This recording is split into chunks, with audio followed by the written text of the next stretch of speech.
In this video, we are going to see how we can change your email that is set by default in the Facebook. So if you want to change that to something else, or you want to change any of the other personal details like your phone number and so on, here's how you can easily do it.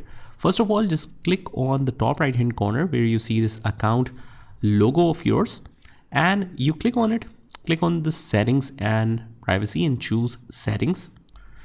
From here, you see Account Center, and here's a quick summary of it, what includes in Account Center. So if you want to head over to this Account Center, we click on See More. From here, we choose Profiles and Personal Details. And here is our email in the contact info. You want to change this, so click on it. And just remember that if we select this, you cannot delete the older email before you add a new one. So this is recorded as a primary email. So you must have a second email before you can delete this earlier one. So click on Add a Contact. You can add a phone number or add an email.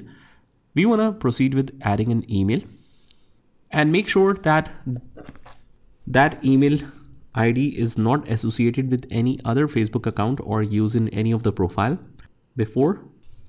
So let me just add a unique one. It will also ask you choose accounts for this email. I want to associate it with this account. Click on Next. It will send the confirmation code on that particular email. So make sure you have access to it. Let me just put the confirmation code. Obviously, it is in one-time OTP. So click on Next. And it says you have added your email to the accounts selected. Click on Close.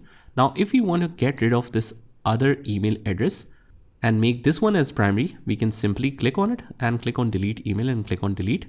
And now if you reload the page, this will be shown as the primary email in the personal details. So that's about it. I hope you found this video helpful, and if you did, hit the like button and subscribe to our channel, and I will see you in the next one.